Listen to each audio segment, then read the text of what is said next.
नमस्कार दोस्तों, काश एक कहानी चैनल में आप सबका स्वागत है। आज मैं आपको श्रवण कुमार कथा सुनाने जा रही हूँ। तो सुनते हैं श्रवण कुमार कथा।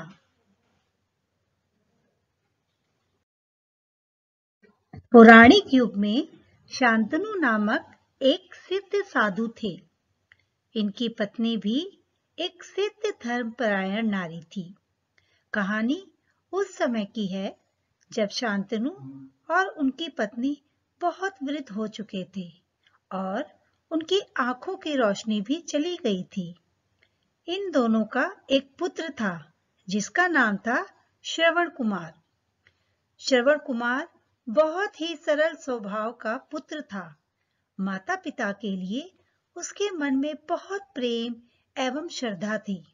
वो दिन रात अपने माता पिता की सेवा करता था। अपने माता पिता का बच्चों की तरह लालन पालन करता था। उसके माता पिता भी स्वयं को गौरवशाली महसूस करते थे और अपने पुत्र को दिन रात आशीर्वाद देते थे।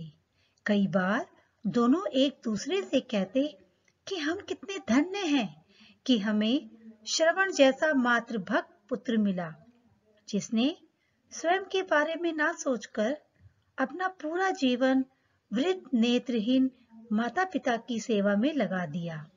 इसकी जगह कोई अन्य होता तो विवाह के बाद केवल स्वयं का हित सोचता और बूढ़े नेत्रहीन माता पिता को कहीं छोड़ आता और खुशी से अपना जीवन यापन करता।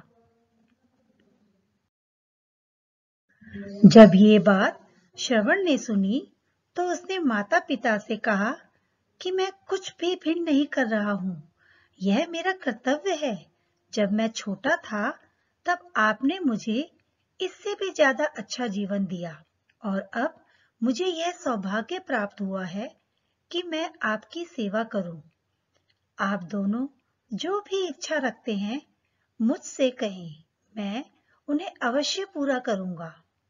तब शांतनु और उसकी पत्नी कहते हैं, पुत्र श्रवण, हम दोनों की आयु बहुत हो चुकी है। अब जीवन का कोई भरोसा नहीं है। किसी भी समय हमारी आंखें बंद हो सकती है। ऐसे में हमारी एकमात्र इच्छा है, हम तीर्थ यात्रा करना चाहते हैं। क्या तुम हमारी यह इच्छा पूरी कर सकते हो? श्रवण कुमार अपने माता पिता के चरणों को पकड़कर अत्यंत प्रसन्नता के साथ कहता है, हाँ पिताश्री, यह तो मेरे लिए परम सौभाग्य की बात होगी कि मैं आप दोनों की इच्छा पूरी करूं।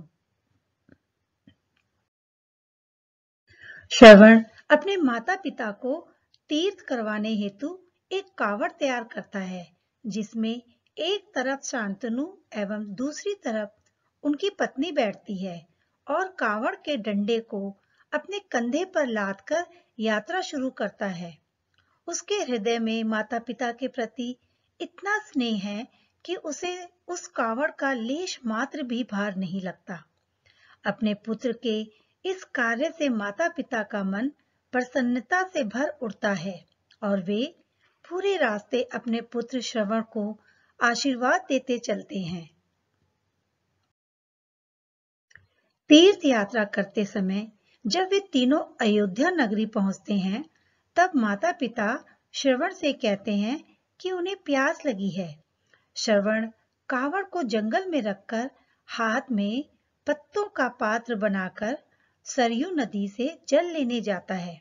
उसी समय उस वन में अयोध्या के राजा दशरथ आखेट पर निकले थे। आखेट यानी कि शिकार।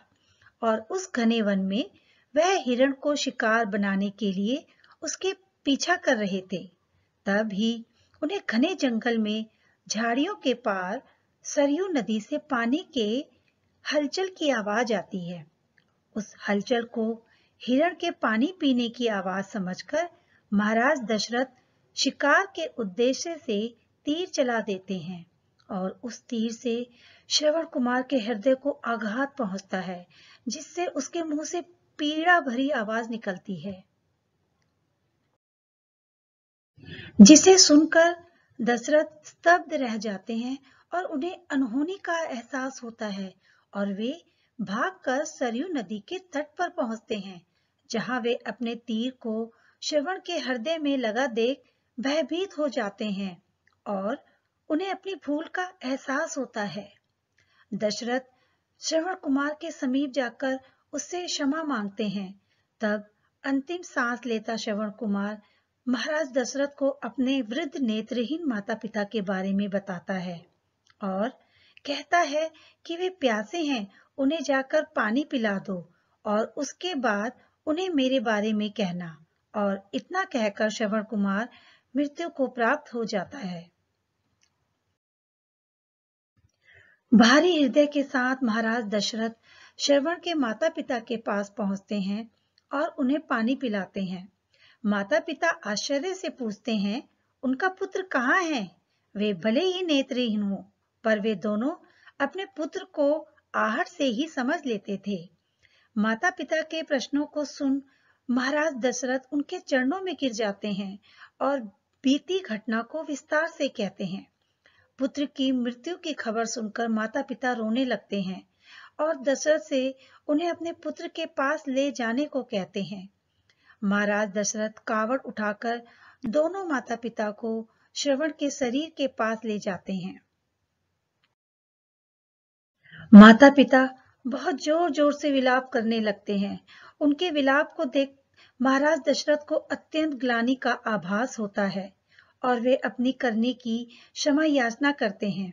लेकिन दुखी पिता शांतनु महाराज दशरथ को श्राप देते हैं कि जिस तरह मैं शांतनु पुत्र वियोग में मरूंगा, उसी प्रकार तुम भी पुत्र वियोग में मरोगे। इतना कहकर दोनों माता पिता अपने शरीर को त्याग मृत्यु को प्राप्त हो जाते हैं। महाराज दशरथ श्राप से मिलने से अत्यंत व्याकुल हो जाते हैं और कई वर्षों बाद जब उनके पुत्र राम का राज्य अभिषेक होता है, तब माता कैकेयी के वचन के कारण राम, सीता और लक्ष्मण को 14 वर्षों का वनवास स्वीकार करना पड़ता है और इस तरह महाराज दशरथ की मृत्यु भी पुत्र वियोग में होती है। अपने अंतिम दिनों में उन्हें शांतनु के कहे शब्द याद आते हैं और वे राम के वियोग में अपना शरीर त्याग देते हैं। हमें यह कहानी यही शिक्षा देती है कि बिना लक्ष्य को देखे उसे भेदना कई बार आपको गलती का पात्र बना देता है और आप ना चाहते हुए भी दूसरों के दुख का कारण बन जाते हैं। तो दोस्तों, ये कहानी यही खत्म होती है। कैसी लगी आपको ये कहानी? ऐसी ही अच्छी और मोरल स्टोरी लेकर मैं आपसे फिर मिलूंगी। तब तक के लिए नमस्कार। प्लीज मेरे चैनल को सब्सक्राइब कीजिए, शेयर कीजिए। धन्यवाद दोस्तों।